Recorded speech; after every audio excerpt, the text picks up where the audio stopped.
નમસ્કાર વિદ્યાર્થી મિત્રો, સ્વાગત છે તમારું યુટ્યુબ ચેનલની અંદર. ધોરણ 10 ની અંદર સ્વાધ્યાય પોથીના અલગ અલગ પ્રશ્ન જવાબ જોઈએ છીએ, જેમાં વિજ્ઞાન વિષયની અંદર આજે આપણે પાઠ 9મો છે, પ્રકાશ પરાવર્તન અને વક્રીભવન, લાઇટ રિફ્લેક્શન એન્ડ ડિફ્રેક્શન. એમના વિશેની માહિતી છે. નાના મોટા દરેક પ્રશ્ન જવાબની જોવાના છે. એમાંથી મોસ્ટ ઓફ પ્રશ્નો ઘણા બધા પરીક્ષામાં પણ પૂછાય છે. તો વિડીયો અંત સુધી જોજો. વિડીયો ગમે તો લાઈક કરજો, તમારા મિત્રોમાં વિડીયો શેર કરજો. ચેનલને સબસ્ક્રાઇબ ન કરી તો ચેનલને સબસ્ક્રાઇબ કરી લેજો. આવા નવા વિડીયો ચેનલ પર મુકાતા રહેતા હોય છે. ઘણા બધા જોવા મળશે ઉપર તમને વિડીયો સેક્શનમાં. એની બાજુમાં પ્લેલિસ્ટ છે, પ્લેલિસ્ટમાં ધોરણ 10 માં અલગથી પ્લેલિસ્ટ છે, જેમાં દરેક વિષયના જુદા જુદા વિડીયો મુકાઈ ગયા છે. ન જોઈએ તો જોઈ લેજો. આવનારી પરીક્ષાની પણ એમાંથી તમે તૈયારી કરજો. શરૂઆત કરીએ વિભાગ A થી. નીચે આપેલા દરેક પ્રશ્નના આશરે 10 થી 20 શબ્દોમાં માગ્યા મુજબ ઉત્તર લખો, જેમાં છે ખાલી જગ્યા પૂરો. પહેલો પ્રશ્ન છે, જ્યારે પ્રકાશનું કિરણ પાણીમાંથી ગતિ કરીને હવામાં દાખલ થાય છે ત્યારે તેની ઝડપ ખાલી જગ્યા, તો એનો જવાબમાં આવશે ઝડપ વધે છે. બીજું છે, સમતલ દિશા પર અરીસાની સપાટી સાથે 30 અંશના ખૂણે એક પ્રકાશ કિરણ આપાત થાય છે તો આપાત કિરણ અને પરાવર્તિત કિરણ વચ્ચેનો ખૂણો ખાલી જગ્યા હશે, જવાબમાં આવશે 120 અંશ. ત્રીજું છે, ENT સ્પેશિયાલિસ્ટ ડોક્ટર નાના દર્પણ મુખ વાળા ખાલી જગ્યાનો ઉપયોગ કરે છે, તો જવાબમાં આવશે અંતર્ગોળ અરીસાનો. ચોથું છે, લેન્સનો પાવર માપવા માટે વપરાતા સાધનનું નામ ખાલી જગ્યા છે, જવાબમાં આવશે ડાયોપ્ટર મીટર. પ્રશ્ન છે, નીચેના વિધાનો ખરા છે કે ખોટા તે જણાવવાનું છે. જેમાં પાંચમું છે, કોઈ પણ પ્રકારના અરીસા માટે પરાવર્તનના નિયમો વપરાય છે, જવાબમાં સાચું એટલે કે ખરું આવશે. છઠ્ઠું છે, કાચના પાતળા લેન્સનો મધ્ય ભાગ કાચના લંબઘન સ્લેબની માફક વર્તે છે, જવાબમાં સાચું એટલે ખરું આવશે. સાતમું છે, એક લેન્સનો પાવર P બરાબર 5D છે, તેથી તેની કેન્દ્ર લંબાઈ f બરાબર 0.2 સેમી છે, ખોટું આવશે. આઠમું છે, જે માધ્યમની દળ ઘનતા વધુ હોય છે તે હંમેશા વધારે પ્રકાશીય ઘટ માધ્યમ હોય છે, તો જવાબમાં આવશે ખોટું. પ્રશ્ન છે, આપેલા બહુ વિકલ્પ એટલે કે MCQ ઉત્તરવાળા પ્રશ્નો માટે સાચા વિકલ્પમાંથી ક્રમ ABCD પ્રમાણે જે આવતો હોય એ જવાબ લખવાનો છે. તો 9મું છે એમાં કે જો પાણી અને કાચના નિરપેક્ષ વક્રીભવનાંક અનુક્રમે પાણીનો 4/3 અને કાચનો 3/2 હોય તો પ્રકાશનો પાણી અને કાચમાં વેગનો સ્થળાંતર ગુણોત્તર કેટલો હશે? જેના જવાબમાં C ઓપ્શન હશે 9/8. 10મું છે, નીચે દર્શાવેલ આકૃતિમાં પ્રકાશનું કિરણ માધ્યમ A માંથી ગતિ કરીને માધ્યમ B માં દાખલ થાય છે તો માધ્યમ B નો માધ્યમ A ની સાપેક્ષે વક્રીભવનાંક ખાલી જગ્યા હશે. તો અહીંયા માધ્યમ A અહીંયા છે, જે 60 અંશનો ખૂણો છે, માધ્યમ B માં અહીંયા 45 અંશનો ખૂણો છે. એ પ્રમાણે તમે ગણતરી કરશો તો ત્યારે વર્ગમૂળ 3/2 આવશે, એટલે જવાબમાં એ ઓપ્શન આવશે. 11મું છે, A, B અને C ત્રણેય જુદા જુદા માધ્યમો છે. તેમના નિરપેક્ષ વક્રીભવનાંક અનુક્રમે A નો 1.33, B નો 1.65 અને C નો 1.46 છે. તો કયા માધ્યમમાં પ્રકાશની ઝડપ સૌથી વધારે હશે? તો એ માધ્યમમાં સૌથી વધારે હશે, કારણ કે નિરપેક્ષ વક્રીભવનાંક જેનો ઓછો હોય એની ઝડપ વધારે હોય, એટલે જવાબમાં એ ઓપ્શન માધ્યમ A. 12મું છે, અંતર્ગોળ અરીસાની મદદથી વસ્તુનું વાસ્તવિક અને વસ્તુના કદ જેટલું પ્રતિબિંબ મેળવવા વસ્તુને ક્યાં મૂકવી જોઈએ? જવાબમાં B આવશે વક્રતા કેન્દ્ર પર મૂકવી જોઈએ. 13મું છે, એક અંતર્ગોળ અરીસા વડે મળતું પ્રતિબિંબ આભાસી ચતું અને વસ્તુ કરતાં મોટું દેખાય છે, વસ્તુનું સ્થાન ક્યાં હશે?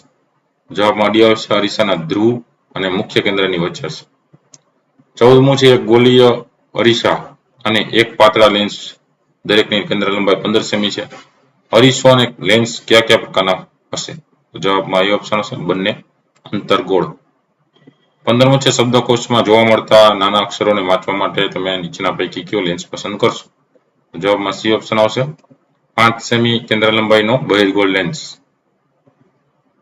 ત્યાર પછી જે પ્રશ્ન છે, નીચેના પ્રશ્નના ટૂંકમાં ઉત્તર લખો, તો ટૂંકમાં ઉત્તર જોતા જઈએ. 16મો પ્રશ્ન, અરીસા પર જ્યારે પ્રકાશ કિરણ લંબરૂપે આપાત થાય છે ત્યારે પરાવર્તિત કોણ કેટલો હશે?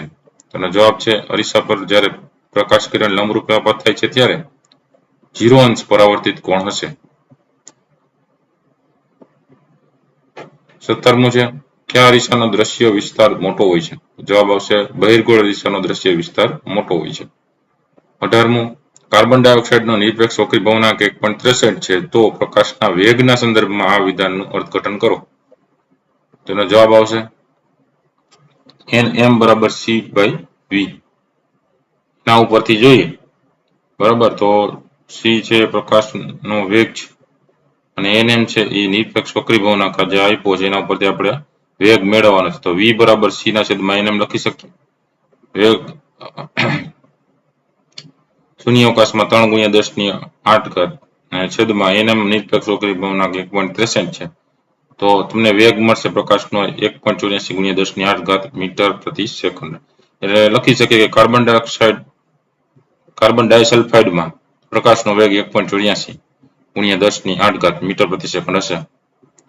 19મું છે એમાં અંતર્ગોળ રેખાની સામે મુખ્ય અક્ષ પરના કયા બે બિંદુઓ વચ્ચે વર્તુળને મૂકવી જોઈએ જેથી તેની પ્રતિબિંબની મોટવણી m બરાબર -3 મળે. જવાબ લખી શકીએ કે અહીં m બરાબર -3 છે તેથી પ્રતિબિંબ છે સાચું મળે, ઉલટું મળે અને વિવર્ધિત હશે. બરાબર, તેથી વસ્તુને f અને c ની વચ્ચે મૂકવી પડે. વિવર્ધિત એટલે મોટું થયેલું હોય એ. 20મું છે કે એક વિદ્યાર્થી કાચના લંબઘન સ્લેબમાંથી પ્રકાશના કિરણ પસાર કરતા એવો માર્ગ દોરેલો છે અને એમાં આપાત કોણ I છે, વક્રીભૂત કોણ R છે અને નિર્ગમન કોણ E છે. તો નિર્દેશ આકૃતિમાં દર્શાવ્યા પ્રમાણે જોઈએ કે આકૃતિ આપણે કયા ખૂણાની સાચી રીત દર્શાવેલ છે. તો એમાં સાચો આવશે વક્રીભૂત કોણ R ને સાચી રીતે દર્શાવેલો છે.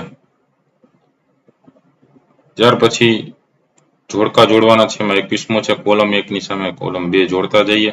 પેલો અભિસારી લેન્સ, તો પેલામાં Q આવશે.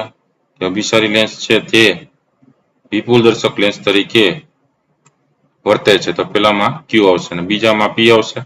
અપસારી લેન્સ તે અંતર્ગોળ લેન્સ તરીકે વર્તે છે તો અંતર્ગોળ લેન્સ છે. 22મું છે કે આપેલા કિરણોનો અભ્યાસ કરો અને સાધન Y નું નામ જણાવો.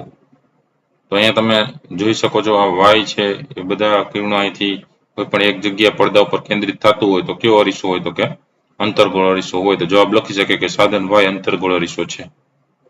23મું છે કે કયું પ્રકાશીય વધારે ઘટ માધ્યમ છે. વક્રીભાવનાંક n બરાબર 1.36 ધરાવતું આલ્કોહોલ કે n બરાબર 1.63 ધરાવતું કાર્બન ડાયસલ્ફાઇડ. જવાબ લખી શકીએ કે કાર્બન ડાયસલ્ફાઇડ એ આલ્કોહોલ કરતા વધારે પ્રકાશીય ઘટ માધ્યમ છે. એમાં વક્રીભાવનાંક વધારે છે. 24મું છે અંતર્ગોળ અરીસાનું મુખ્ય કેન્દ્ર વ્યાખ્યાયિત કરો. જવાબ લખી શકીએ કે અંતર્ગોળ અરીસા પર આપાત થતા મુખ્ય અક્ષને સમાંતર પ્રકાશના કિરણો અરીસા દ્વારા પરાવર્તન પામી મુખ્ય અક્ષ પરના જે બિંદુએ કેન્દ્રિત થાય છે તે બિંદુને અંતર્ગોળ અરીસાનું મુખ્ય કેન્દ્ર F કહે છે. 25મું છે કે એવા અરીસાનું નામ આપો જે વસ્તુનું ચતુર તથા વિવર્ધિત પ્રતિબિંબ આપે છે. તો જવાબ લખી શકીએ કે અંતર્ગોળ અરીસો જે વસ્તુનું ચતુર તથા વિવર્ધિત પ્રતિબિંબ આપે છે. 26મું છે 32 સેમી વક્રતા ત્રિજ્યા ધરાવતા બહિર્ગોળ અરીસાની કેન્દ્ર લંબાઈ શોધવાની છે. જવાબ લખી શકીએ કે બહિર્ગોળ અરીસાની કેન્દ્ર લંબાઈ F બરાબર +32/2 વડે ભાંગીએ એટલે કેન્દ્ર લંબાઈ F બરાબર 16 સેમી મળે. 27મું છે પ્રકાશ હવામાંથી 1.50 વક્રીભાવનાંક ધરાવતી કાચની પ્લેટમાં પ્રવેશે છે. કાચ પ્રકાશની ઝડપ કેટલી હશે. શૂન્યાવકાશમાં પ્રકાશની ઝડપ આપી છે 3 × 10⁸ મીટર પ્રતિ સેકન્ડ છે. તો આપણે v બરાબર આપણે ઝડપ છે વેગ મેળવી લઈએ કે c ના છેદમાં ng.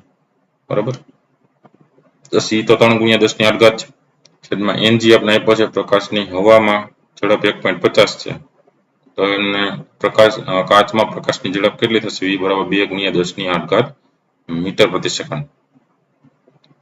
28મું છે કે 2 મીટર કેન્દ્ર લંબાઈ ધરાવતા અંતર્ગોળ લેન્સનો પાવર શોધવાનો છે. જવાબ લખી શકીએ કે પાવર P બરાબર 1/f એટલે 1/-2m. તો પાવર P બરાબર શું થાય 0.5 મીટર ઇનવર્સ એટલે કે 0.5 ડાયોપ્ટર. ત્યાર પછી જોઈએ વિભાગ B આધારિત પ્રશ્નોના જવાબો. નીચે આપેલા પ્રશ્નોના આશરે 40 થી 50 શબ્દોમાં માંગ્યા મુજબ ઉત્તર લખો. જેમાં પહેલો પ્રશ્ન જોઈએ સમતલ અરીસો એટલે શું. સમતલ અરીસા વડે રચાતા પ્રતિબિંબની ખાસિયતો જણાવો. અને જવાબ છે કે જો અરીસાની પરાવર્તક સપાટી સપાટ હોય તો તે અરીસાને સમતલ અરીસો કહે છે.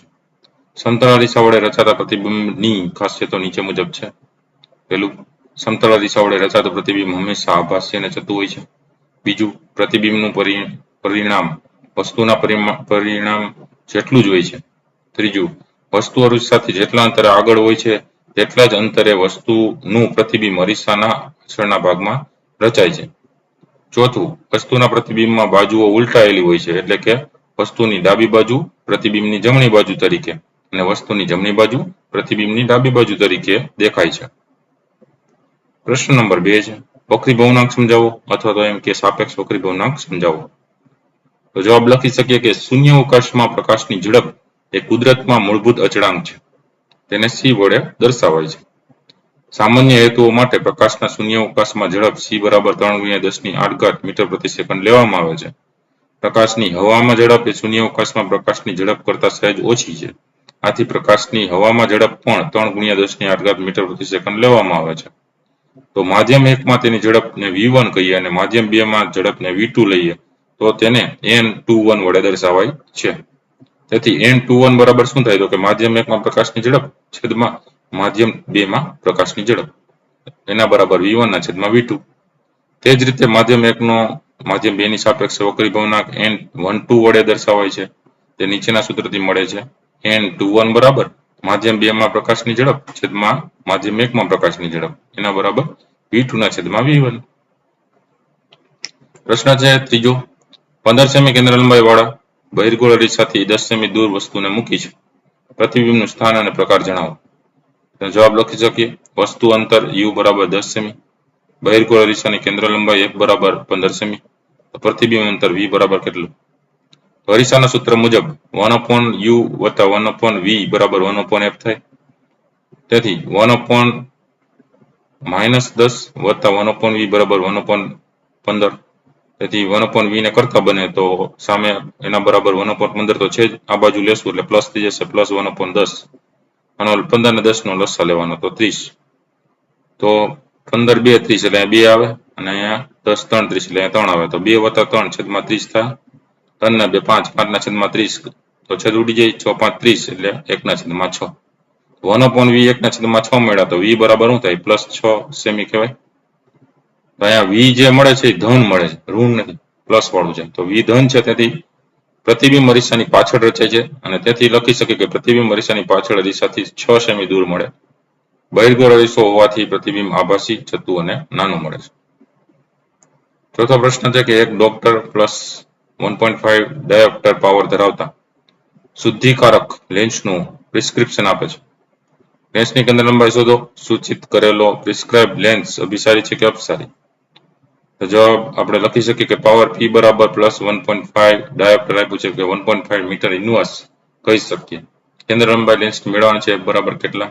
તો પાવર p બરાબર 1/f, pf ને આપ્યો 1.5 એના બરાબર 1/f, તો f ને કરતા ભાવે તો 1/1.5 થઈ જશે, આ છેદમાં જશે બરાબર. તો પોઈન્ટ કાઢી નાખીએ એટલે 15 ને અહીંયા 10 આવશે તો છેદ ઉડી જશે બરાબર. 5 2 10 ને 5 તેથી 15 તો f બરાબર 2 ના છેદમાં 3 એટલે f બરાબર તમને મળ્યું 0.67 મીટર. તેથી f બરાબર 0.67 ગુણ્યા 100 કરીએ એટલે સેમીમાં ફરી જાય મીટર. તો એનો મતલબ કે 67 સેમી છે. તો તેથી લેન્સની કેન્દ્ર લંબાઈ 67 સેમી છે. તો લેન્સનો પાવર છે એ ધન હોવાથી તે બહિર્ગોળ લેન્સ છે બરોબર. પ્લસ વાળું મળીએ તો એ કેવો હશે? બહિર્ગોળ લેન્સ હશે, એટલે કે તે અભિસારી લેન્સ છે. ત્યાર પછી જોઈએ પ્રશ્ન નંબર 5, તફાવતના બે મુદ્દા લખો. જેમાં પહેલો તફાવત છે વાસ્તવિક પ્રતિબિંબ ને આભાસી પ્રતિબિંબ. તો પેલો જોઈએ, વસ્તુ પરથી આવતા પ્રકાશના કિરણો પરાવર્તન પામી વાસ્તવમાં મળે છે અને તેને વાસ્તવિક પ્રતિબિંબ રચે છે. જ્યારે આભાસીમાં તો કે વસ્તુ પરથી આવતા પ્રકાશના કિરણો પરાવર્તન પામી મળતા નથી, પરંતુ મળતા હોય તેવો ભાસ થાય છે અને તેને આભાસી પ્રતિબિંબ રચાય છે. બીજું જોઈએ કે વાસ્તવિક પ્રતિબિંબને પડદા પર ઝીલી શકાય છે, જ્યારે આભાસી પ્રતિબિંબને પડદા પર ઝીલી શકાતું નથી. ત્રીજું છે કે વસ્તુની સાપેક્ષે તે ઉલટું હોય છે, જ્યારે આભાસી પ્રતિબિંબ છે વસ્તુની સાપેક્ષે તે ચત્તું હોય છે. ચોથું છે ગોલીય અરીસાની પરાવર્તક સપાટીના આગળના ભાગમાં વાસ્તવિક પ્રતિબિંબ રચાય છે, જ્યારે આભાસી પ્રતિબિંબ તો ગોલીય અરીસાની પરાવર્તક સપાટીના પાછળના ભાગમાં રચાય છે. બીજો તફાવત છે બહિર્ગોળ લેન્સ અને અંતર્ગોળ લેન્સ. તો બહિર્ગોળ લેન્સમાં જોઈએ પેલું, બહિર્ગોળ લેન્સ છે મધ્યમાં જાડો હોય છે અને કિનારીએ પાતળો હોય છે. જ્યારે અંતર્ગોળ લેન્સ તો કે મધ્ય ભાગમાં પાતળો હોય છે, કિનારીએ જાડો હોય છે.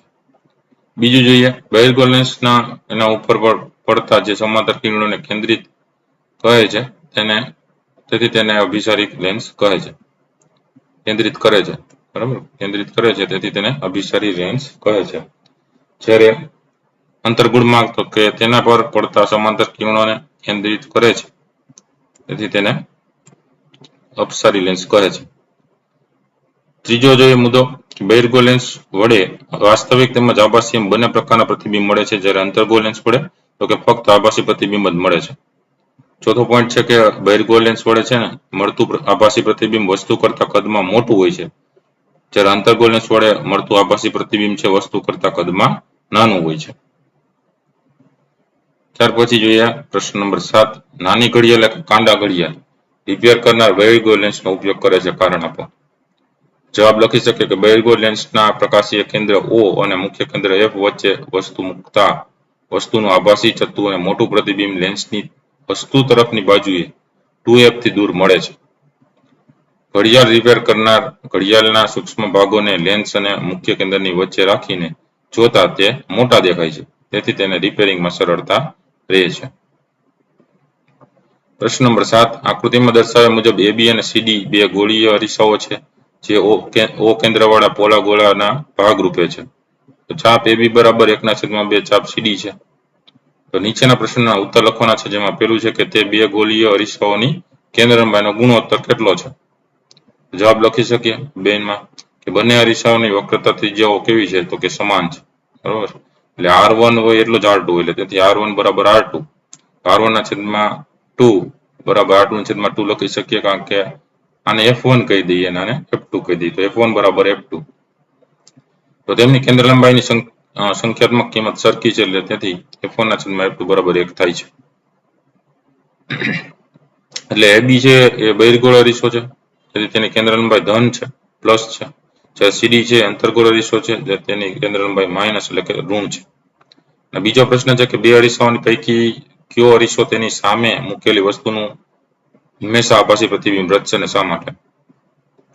જવાબ છે કે બે અરીસાઓ પૈકી AB બહિર્ગોળ અરીસો છે, તેથી તે હંમેશા વસ્તુનું આભાસી પ્રતિબિંબ રચે છે. ત્યાર પછી જોઈએ વિભાગ C આધારિત પ્રશ્નોના જવાબો. નીચે આપેલા પ્રશ્નોના આશરે 60 થી 80 શબ્દોમાં મુદ્દાસર ઉત્તર લખો. પહેલો પ્રશ્ન છે, ગોળીય લેન્સ વડે રચાતા પ્રતિબિંબ મેળવવા માટે મુખ્ય કયા 3 કિરણોનો ઉપયોગ કરવામાં આવે છે. આકૃતિ દોરીને સમજાવો. જવાબ લખી શકીએ કે ગોળીય લેન્સ વડે રચાતા પ્રતિબિંબ મેળવવા માટે નીચેના 3 કિરણોમાંથી કોઈ પણ 2 કિરણોનો ઉપયોગ કરવામાં આવે છે. પહેલું જોઈએ કે કિરણ 1 મુખ્ય અક્ષને સમાંતર કિરણ હોય, બરાબર. મુખ્ય અક્ષને કેવું હોય, સમાંતર કિરણ. તો વસ્તુ પરથી આવતું બહિર્ગોળ લેન્સના મુખ્ય અક્ષને સમાંતર આપાત થતું કિરણ બહિર્ગોળ લેન્સ દ્વારા વક્રીભવન પામી મુખ્ય કેન્દ્ર F2 માંથી સામે પસાર થાય છે. વસ્તુ પરથી આવતું મુખ્ય અક્ષને સમાંતર પ્રકાશનું કિરણ અંતર્ગોળ લેન્સ વડે વક્રીભવન પામી મુખ્ય કેન્દ્ર આગળના F1 માંથી અપસરણ પામતું હોય તેવો ભાસ થાય છે. તો અહીંયા તમે જોઈ શકો, અહીંયા F1 છે, F1 માંથી પસાર થાય એવો ભાસ થાય અંતર્ગોળમાં. અને બહિર્ગોળમાં કેવું થાય, તો કે આ પેલી બીજી સપાટી તમે દર્શાવી છે, એમાં પેલી સપાટીમાંથી બીજી સપાટીના સામેની બાજુ F2 માંથી પસાર થતું હોય ને એવું લાગે, બરાબર. આ મુખ્ય ઓરિજિન છે, એનું કેન્દ્ર છે, અને આ મુખ્ય કેન્દ્ર છે એનું. તો એનો ધ્રુવ થશે, બરાબર, અને અહીંયા એનો મુખ્ય કેન્દ્ર થશે. તો અહીંયા તમે જુઓ કે અંતર્ગોળમાં ફેલાઈ જાય, અપસરણ પામે. આ અભિસારી લેન્સ છે, અપસારી લેન્સ. તો અહીંયા F1 માં આવતું હોય એવું તમને લાગશે, બરાબર. પાછળની તરફ ડોટેડ વડે એ F1 ની અંદર કેન્દ્રિત થતું હોય એવો ભાસ થાય. એટલે એને બી આકૃતિ બહિર્ગોળ લેન્સ એની છે અને બી અંતર્ગોળ લેન્સની છે. અને બીજો જે ભાગ છે કે કિરણ બીજું મુખ્ય કેન્દ્રમાંથી પસાર થતું હોય એવું કિરણ આપ્યું છે. તો બહિર્ગોળ લેન્સના મુખ્ય કેન્દ્ર F1 માંથી પસાર થતું કિરણ બહિર્ગોળ લેન્સ વડે વક્રીભવન પામી મુખ્ય અક્ષને સમાંતર દિશામાં નિર્ગમન પામે છે. અંતર્ગોળ લેન્સના મુખ્ય કેન્દ્ર F2 ની દિશામાં આવતું કિરણ આપાત કિરણ વક્રીભવન પામ્યા બાદ મુખ્ય અક્ષને સમાંતર દિશામાં નિર્ગમન પામે છે. ત્યાર પછી હવે જોઈએ પ્રશ્ન નંબર 2. લેન્સના પાવર વિશે નોંધ લખો, અથવા તો લેન્સના પાવરની વ્યાખ્યા લખો. તેનો SI એકમ જણાવો. પાવર માપવા માટે વપરાતા સાધનનું નામ જણાવો. જવાબ લખી શકીએ કે લેન્સની કેન્દ્ર લંબાઈ F ના વ્યસ્તને લેન્સનો પાવર P કહે છે. બહિર્ગોળ લેન્સના મુખ્ય અક્ષને સમાંતર આપાત થતા પ્રકાશના કિરણો લેન્સ વડે વક્રીભવન પામી મુખ્ય કેન્દ્ર F2 આગળ કેન્દ્રિત થાય છે. અંતર્ગોળ લેન્સના મુખ્ય અક્ષને સમાંતર આપાત થતા પ્રકાશના કિરણો લેન્સ વડે વક્રીભવન પામી મુખ્ય કેન્દ્ર F1 માંથી વિકેન્દ્રિત થતા હોય તેવો ભાસ થાય છે. લેન્સની પ્રકાશના કિરણોને કેન્દ્રિત કે વિકેન્દ્રિત કરવાની ક્ષમતા તેની કેન્દ્ર લંબાઈ ઉપર આધાર રાખે છે. લેન્સની કેન્દ્ર લંબાઈ જેમ ઓછી તેમ પ્રકાશના કિરણોને કેન્દ્રિત કે વિકેન્દ્રિત કરવાની ક્ષમતા વધારે. લેન્સની પ્રકાશના સમાંતર કિરણોને કેન્દ્રિત કે વિકેન્દ્રિત કરવાની ક્ષમતા લેન્સના પાવર સ્વરૂપે રજૂ કરવામાં આવે છે. તેથી જ લેન્સના પાવરની વ્યાખ્યા તેની કેન્દ્ર લંબાઈના વ્યસ્ત વડે આપવામાં આવે છે. તેથી લેન્સનો પાવર P બરાબર 1/f. સમીકરણ નંબર 1 એ લેન્સના પાવરનો SI એકમ ડાયોપ્ટર છે, તેને D વડે દર્શાવાય છે. જો કેન્દ્ર લંબાઈ f મીટરમાં હોય તો 1 ડાયોપ્ટર બરાબર 1 મીટર ઇન્વર્સ. આમ 1 ડાયોપ્ટર એટલે 1 મીટર કેન્દ્ર લંબાઈ વાળા લેન્સનો પાવર. નવી કાર્ટેશિયન સંજ્ઞા પ્રણાલી અનુસાર બહિર્ગોળ લેન્સનો પાવર ધન અને અંતર્ગોળ લેન્સનો પાવર ઋણ હોય છે. ઓપ્ટિશિયન અથવા આંખના ડોક્ટર આંખને તપાસીને ચશ્માના જે નંબર પ્રિસ્ક્રિપ્શનમાં લખી આપે છે તે હકીકતમાં શુદ્ધિકારક લેન્સનો જ પાવર છે.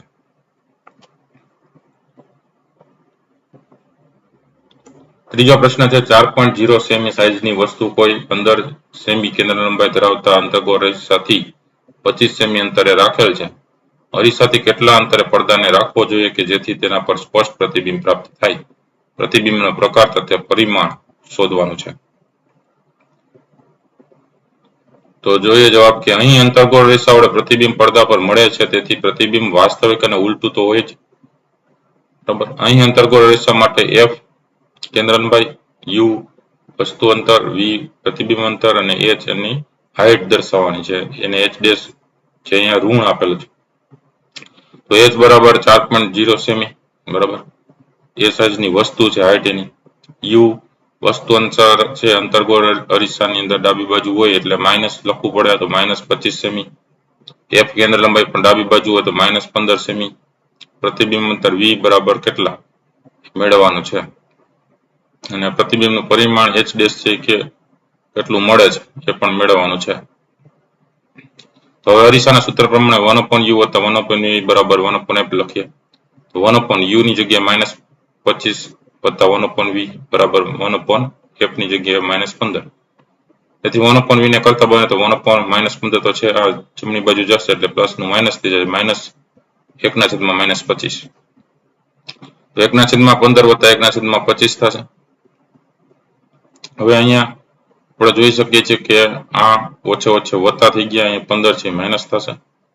તો 25 ને 15 નો લસા થાય 75.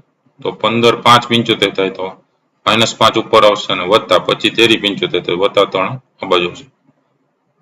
5 માઇનસ છે ને વત્તા 3 છે તો -2/75 થાય એટલે 1/v -2/75. તો v કેટલો થાય? v થાય -75/2 થાય બરાબર. તેથી પ્રતિબિંબનું અંતર v બરાબર -37.5 સેમી થાય. એનું અડધું કરો 75 નું એટલે એ તમને મળે -37.5 સેમી. તેથી પડદાને અરીસાને આગળ 37.5 સેમી અંતરે રાખવો જોઈએ. તો મોટવણી m બરાબર શું મળશે? તો કે h ડેશ ના છેદમાં h એટલે v ના છેદમાં u પણ કહી શકીએ. તો h ડેશ ની હાઈટ મળી જાય એના બરાબર તો કે v છે તો -v ગુણ્યા h અને છેદમાં u. તો અહીંયા જે છે સૂત્રમાં માઇનસ લખવાનું છે. તો એના આધારે તમને જે છે એ કિંમત મળે છે. મોટવણી અહીંયા અંતર્ગોળની છે એટલે માઇનસ લખવું પડશે. h ડેશ બરાબર -v ગુણ્યા h ના છેદમાં u. તો એના બરાબર -v છે, માઇનસ છે પાછું -37.5 ગુણ્યા h 4 છે છેદમાં u છે એ -25 છે. આની ગણતરી કરીએ તો h ડેશ બરાબર -150 થશે ઉપર અને છેદમાં -25 છે તો ઓછો છે વત્તા થઈ જશે બરાબર. ના અહીંયા ઓછો આ વત્તા થઈ જશે. અહીંયા હતું માઇનસ હજી એક -15 હતું તો એ ઓછો વત્તા થઈ જશે અને આગળ માઇનસ તો છે જ એટલે -0 છેદ ઉડાડો એટલે 6 સેમી જેવું થાય છે. તો એના આધારે પ્રતિબિંબ વાસ્તવિક અને ઉલટું મળે છે અને પ્રતિબિંબની ઊંચાઈ જે મળે છે એ કેવી મળે? આ માઇનસ 150 ના છેદમાં -25 છે એનો ભાગાકાર કરો એટલે 6 આવશે, પણ આગળ માઇનસ છે એટલે ઋણ આવે છે. સમજાય છે? પ્રતિબિંબની ઊંચાઈ આમ જોઈએ તો આ નીચેની બાજુએ ઋણ છે, પણ હંમેશા પ્રતિબિંબ છે અને હાઈટ આપણે દર્શાવી હોય તો કેમ દર્શાવીએ? પ્લસ વડે દર્શાવીએ છીએ. તો પ્રતિબિંબની ઊંચાઈ કેટલી આવશે? 6 સેમી આવશે. બરાબર, એટલે પ્રતિબિંબ છે એ ઊંચાઈ 6 સેમી મેળવીને પ્રતિબિંબ વિવર્ધિત છે એવું કહી શકીએ, મોટું છે. ચોથો દાખલો છે કે એક અંતર્ગોળ લેન્સની કેન્દ્ર લંબાઈ 15 સેમી છે. વસ્તુને લેન્સથી કેટલા અંતર રાખવી જોઈએ જેથી તેનું પ્રતિબિંબ લેન્સથી 10 સેમી દૂર મળે? લેન્સ દ્વારા મળતી મોટવણી પણ શોધવાની છે. જવાબ લખી શકે કે અંતર્ગોળ લેન્સ વડે મળતું પ્રતિબિંબ હંમેશા આભાસી ચત્તુ, નાનું અને લેન્સથી વસ્તુ તરફની બાજુએ જ મળે છે. સામેની બાજુ નહીં મળે, વસ્તુ જ્યાં મૂકીને એની બાજુએ જ મળે. કેન્દ્ર લંબાઈ f બરાબર શું થાય? તો કે આમાં અંતર્ગોળમાં બધા માઇનસ આવશે એટલે f બરાબર -15 સેમી. પ્રતિબિંબ અંતર v બરાબર -10 સેમી. વસ્તુ અંતર મેળવવાનું છે, ક્યાં વસ્તુ રાખવી, u બરાબર કેટલા, મોટવણી આપણે મેળવવાના છીએ એમ કેટલા થાય. તો લેન્સના સૂત્ર પ્રમાણે 1/v - 1/u બરાબર 1/f. -1/v છે એ -1/10 -1/u બરાબર -1/15. તો -1/10 છે આ બાજુ 15 વાળું છે ડાબી બાજુ આવશે એટલે +1/15 થઈ જશે. એના બરાબર 1/u છે જમણી બાજુ જાય તો એ પ્લસ થઈ જાય. તો 1/u ને કરતા બનાવે તો અહીંયા શું થાય? 10 ને 15 લસા તો કે 30. તો 15 2 30 ને 10 3 30. તો આમાં -3 + 2 છેદમાં 30 થશે એટલે -1/30.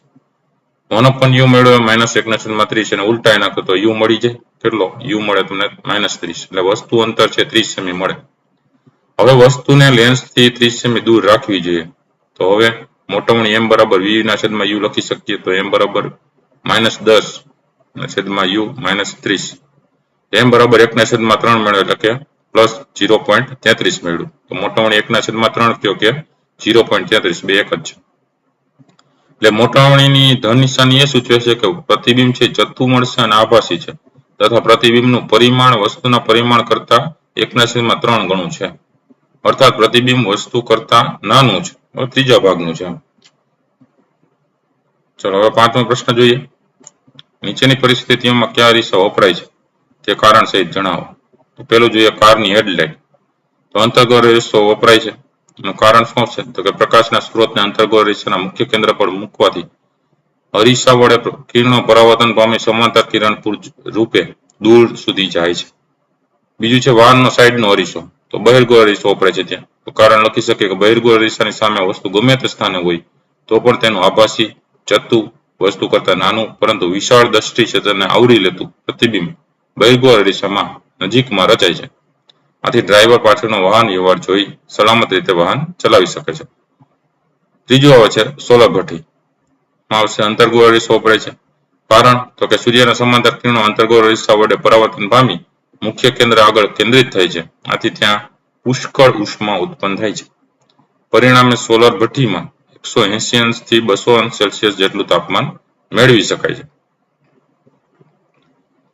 હવે જોઈએ વિભાગ ડી આધારિત પ્રશ્નના જવાબો. નીચે આપેલા પ્રશ્ન આશરે 90 થી 120 શબ્દોમાં માગ્યા મુજબ સવિસ્તાર ઉત્તર લખવાનો છે. જેમાં પહેલો પ્રશ્ન છે કે ગોળીય અરીસા વડે રચાતું બિંદુવત વસ્તુનું પ્રતિબિંબ મેળવવા માટે મુખ્ય કયા 4 કિરણોનો ઉપયોગ કરવામાં આવે છે? કિરણાકૃતિને દોરીને સમજાવવાની છે. તો પહેલું જોઈએ કે કિરણ 1 મુખ્ય અક્ષને સમાંતર કિરણ હોય એવું. તો મુખ્ય અક્ષને સમાંતર દિશામાં આપાત થતું કિરણ અંતર્ગોળ અરીસા પરથી પરાવર્તન પામી તેના મુખ્ય કેન્દ્ર f માંથી પસાર થાય છે, અથવા બહિર્ગોળ અરીસાના મુખ્ય કેન્દ્ર f પરથી વિકેન્દ્રિત થતું હોય તો અભાસ થાય છે. જુઓ આકૃતિ A અને B. તો આકૃતિમાં જોઈ શકો આ ધૂળું P છે, mn સપાટી છે, બરાબર, ગોળીય અરીસાની.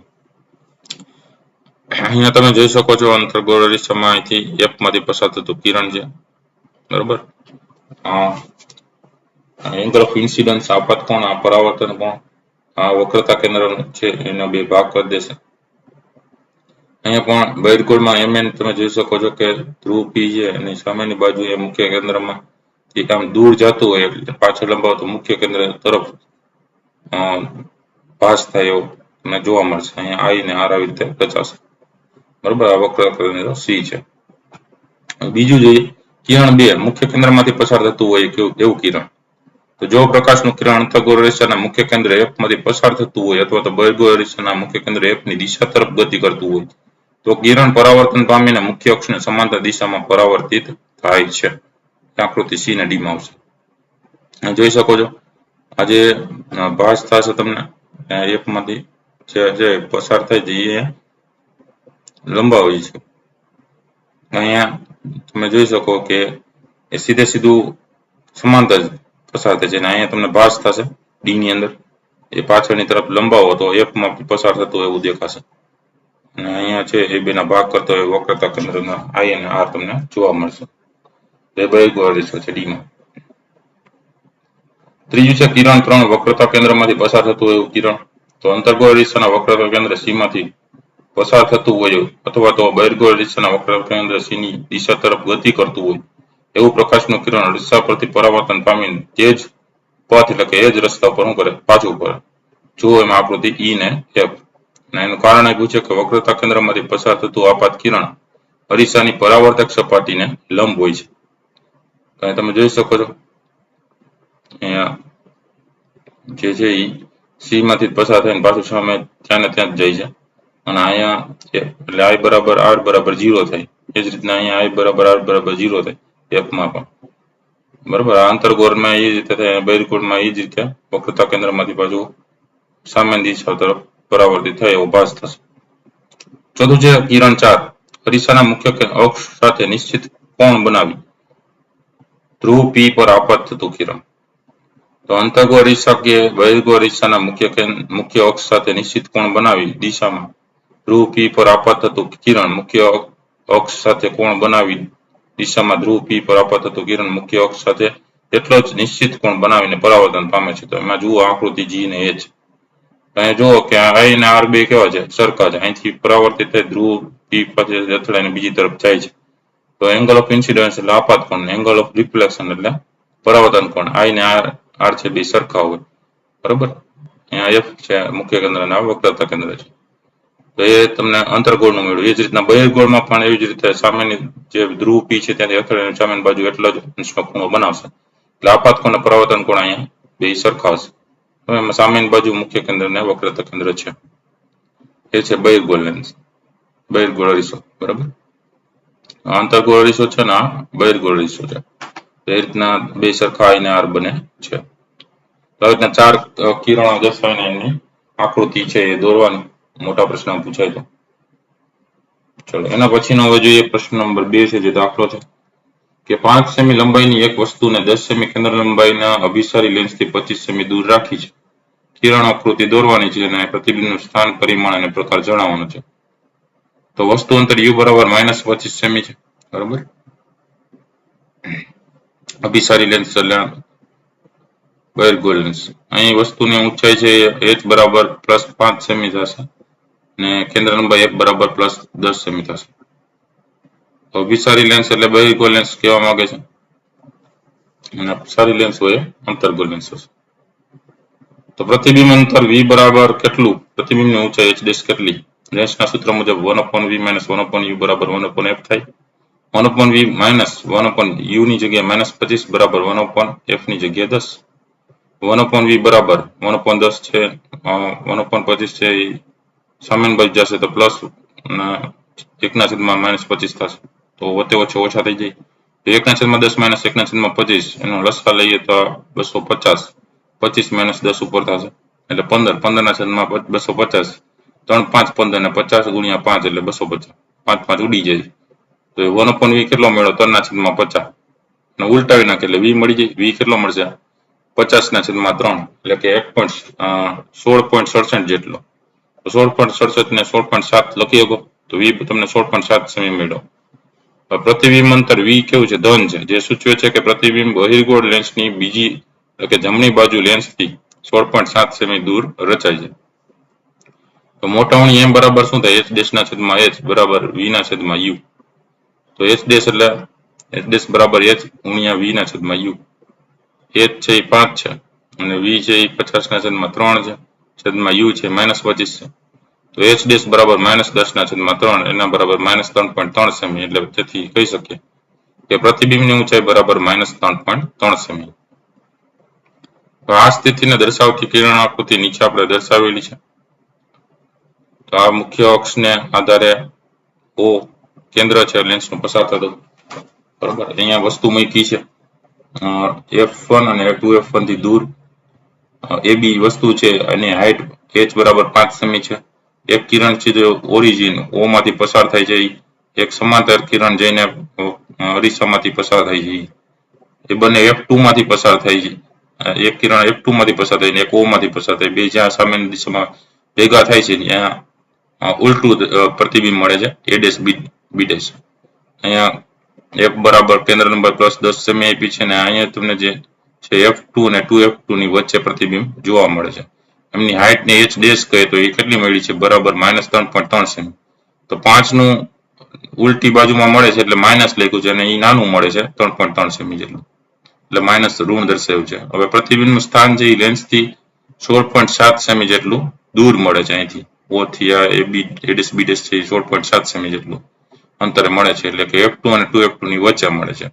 તો પ્રતિબિંબનું કદ છે એ 3.3 સેમી ઊંચું વસ્તુ કરતા નાનું મળે છે, અને પ્રતિબિંબનો પ્રકાર છે જે વાસ્તવિક અને ઉલટું પ્રતિબિંબ. વાસ્તવિક શું કામ, તો કે પડદા ઉપર ઝીલી શકાય છે, લેન્સ છે. આ રીતના તમે મેળવી શકો છો, બરોબર, પ્રતિબિંબ અને એની આકૃતિ દોરી શકો. ત્રીજો પ્રશ્ન છે, કાચના લંબઘન ચોસલા વડે થતી પ્રકાશના વક્રીભવનની અને પાર્શ્વીય સ્થાનાંતરની ઘટના સમજાવતી પ્રવૃત્તિ આકૃતિ દોરીને સમજાવવાની છે, વર્ણવવાની છે. તો પદ્ધતિ આપણે જોઈએ કે ડ્રોઈંગ બોર્ડ પર ડ્રોઈંગ પિનોની મદદથી એક સફેદ કાગળનું પાનું લગાડવાનું, પાના પર મધ્યમાં એક કાચનું લંબઘન ચોસલું મૂકવાનું, પેન્સિલથી લંબઘનને સીમાઓ આંકી લેવાની છે, તેને ABDC નામ આપવાનું છે. તો A પછી B પછી D ને પછી C એવી રીતના આંકી લેવાનું. 4 એક સમાન ટાંકણીઓ લેવાની, 2 ટાંકણીઓ EF શિરોલંબ એવી રીતે લગાડવાની કે જેથી તેમને જોડતી રેખા એ સપાટી AB સાથે કોઈ એક ખૂણો બનાવે, બરાબર. તો અહીંયા તમે જોઈ શકો છો કે અહીંથી જે EF છે એ રીતે AB સાથે એક ખૂણો બનાવે એવી રીતના આ રેખા દોરવાની છે. ટાંકણીઓ E તથા F ના પ્રતિબિંબોના લંબઘનની વિરુદ્ધ સપાટી પરથી જોવાનું છે. બીજી 2 ટાંકણીઓ G અને H ના એવી રીતે લગાડો કે જેથી ટાંકણીઓ G અને H તથા E અને F ના પ્રતિબિંબ એક જ સીધી રેખા પર દેખાય. અહીંથી જે E ને F છે અને એ જ રીતના અહીંયા G ને H છે એ આ સપાટી CD ને આધારે આપણે એક જ લાઈનમાં દેખાતો હોય, જે પાસ થતો હોય એવી રીતના ત્યાં ટાંકણીઓ છે એ લગાડવાની છે, અને G ને H નામ આપવાના છે. ટાંકણીઓ તથા લંબઘન ચોસલાને ઉપાડી લેવાનો છે, પછી ટાંકણીઓ E અને F ની અણીઓના સ્થાન જોડવાના છે, અને આ રેખાને AB સુધી લંબાવવાના છે. તો અહીંયા તમે જુઓ કે અહીંથી આ જોડી દીધું, અહીંથી આ જોડી દીધું, આ એનો લંબ થઈ ગયો. અહીંયા N ડેશ છે, અહીંયા M ડેશ છે, બરાબર. આ કાચનું લંબઘન ચોસલું છે. અહીંયા બહાર હવા પાતળું માધ્યમ છે, કાચ છે ઘટ માધ્યમ છે. તો અહીંયા O છે અહીંયાનો, અને આ O ડેશ છે. તો અહીંયા તમને મળે છે EON એ I1 આપતકોણ, અને R1 છે એ પરાવર્તન કોણ, અહીંયા નિર્ગમન કોણ મળે છે. આ તમારું છે અહીંથી બરાબર પરાવર્તિત કિરણ છે એના માટે આપાત કિરણ થઈ જશે, અને અહીંથી પાછું નિર્ગમન કિરણ તમને જોવા મળે છે GH, બરાબર. એટલે O થી આ O ડેશ તરફ જાય છે કિરણ, એ વક્રીભૂત કિરણ થશે કાચના માધ્યમમાં. અને એને જો આને ડોટેડ લાઈન વડે દર્શાવીએ તો અહીંથી તમને આટલું અંતર જોવા મળશે, બરાબર. કાચમાં અહીંથી અહીંયા જુઓ તો એ સીધી જ રેખા હોય, હકીકતે એને કાચનું ચોસલું લઈને પછી આને લંબાવીએ છીએ તો બે વચ્ચે આટલો ગેપ પડે છે, જે L જેટલો ગેપ છે, L થી O ડેશ સુધીનો, બરાબર. તો એને શું કહેવાય, પાર્શ્વીય સ્થાનાંતર કહેવાય, બરાબર. L થી જે લંબાઈ છે અહીંની લંબાવેલી છે, અને અહીંથી બહારની બાજુ GH જે નીકળે છે એ શું છે, નિર્ગમન કિરણ નીકળે છે, બરાબર. તો ટાંકણીઓ E અને F ની અણીઓના સ્થાનને જોડો અને આ રેખાને AB સુધી લંબાવો. EF એ AB ને જ્યાં મળે ત્યાં O નામ આપો. તે જ રીતે ટાંકણીઓ G અને H ના સ્થાને જોડો અને તેને CD ધાર સુધી લંબાવો. HG અને G એ CD ને જ્યાં મળે ત્યાં O ડેશ નામ આપો. બિંદુ O અને O ડેશ ને જોડી દો અને આકૃતિમાં દર્શાવ્યા મુજબ રેખા EF ને તૂટક રેખાથી P સુધી લંબાવો. O આગળથી રેખા AB ને લંબ NN ડેશ દોરો. O ડેશ આગળથી રેખા CD ને લંબાવીને MM ડેશ છે એ દોરવાનું છે. વળી રેખા OP ને લંબ O ડેશ L છે એ દોરવાનું છે. આ રીતે આ કિરણ છે એ આપાત કિરણ, વક્રીભૂત કિરણ અને નિર્ગમન કિરણ છે તમને મળી જાય અને એની આકૃતિ દોરવાની છે. આ રીતે પાર્શ્વીય સ્થાનાંતર છે મળે છે. તો આ હતા મોટા પ્રશ્નો, બરાબર, મુદ્દાસરમાં પણ તમને પૂછાઈ શકે. બીજા ઘણા બધા પ્રશ્નના જવાબ છે એ ચેનલ પર મુકાતા રહેતા હોય. સાથે તમારે જો વધારે અવલોકનો છે એ પણ લખી શકો છો, અવલોકનને નિર્ણય કરીને અલગ પેજમાં. જો મોટો પ્રશ્ન તમને પૂછાય તો તમને પણ ઉપયોગી થાય તો એ પણ જોઈ લઈએ કે અવલોકન તરીકે પ્રકાશનું કિરણ EF આગળ હવામાંથી કાચમાં પ્રવેશે છે તે લંબ NN' તરફ વાંકું વળે છે અને આ પ્રથમ વક્રીભવન છે. O' આગળ પ્રકાશનું કિરણ કાચમાંથી હવામાં પ્રવેશે છે તે લંબ MM' થી દૂર વાંકું વળે છે અને GH કિરણ રૂપે હવામાં એ ગતિ કરે છે. આ તેનું બીજું વક્રીભવન છે. અહીં નિર્ગમન કોણ R2 અને આપાત કોણ I1 સમાન મૂલ્યના છે, એટલે કે નિર્ગમન કિરણ એ આપાત કિરણની મૂળ દિશાને સમાંતર છે. આનું કારણ લંબઘનની બંને AB અને CD ધાર સપાટી બાજુ એક સમાન માધ્યમ હોવા છે. તો આપાત કિરણ અને નિર્ગમન કિરણ સમાંતર છે પરંતુ સહેજ બાજુ તરફ ખસેલું માલુમ પડે છે. આને શું કહેવાય? તો કે આને પાર્શ્વીય સ્થાનાંતર કહે છે, જે આકૃતિમાં LO' વડે દર્શાવેલ છે. છેલ્લે આવશે નિર્ણય કે પ્રકાશનું કિરણ પાતળા માધ્યમમાંથી ઘટ માધ્યમમાં એટલે કે હવામાંથી કાચમાં પ્રવેશે છે ત્યારે તે લંબ તરફ વાંકું વળે છે. પ્રકાશનું કિરણ ઘટ માધ્યમમાંથી પાતળા માધ્યમમાં એટલે કે કાચમાંથી હવામાં પ્રવેશે ત્યારે તે લંબથી દૂર તરફ વાંકું વળે છે. તો નિર્ગમન કિરણ આપાત કિરણને સમાંતર રહીને બાજુની તરફ ખસે છે. પ્રકાશના કિરણની બાજુ પર ખસવાની આ ઘટનાને પાર્શ્વીય સ્થાનાંતર કહે છે. આમ કાચના લંબઘન ચોસલા વડે પ્રકાશના કિરણનું પાર્શ્વીય સ્થાનાંતર થાય છે. તો આ રીતે અવલોકનના નિર્ણય પણ તમે ઉમેરી શકો, લખી શકો, બરાબર. તો આવી રીતે અલગ અલગ પ્રશ્ન જવાબ જોતા જજો, આવનારી પરીક્ષા માટે પણ તમને ઉપયોગી થશે. ફરી પાછા નવા વિડીયો સાથે મળીએ, ત્યાં સુધી ન જોયેલા વિડીયો જોઈ લેજો. તમારી કાળજી રાખજો. Thank you very much and take care.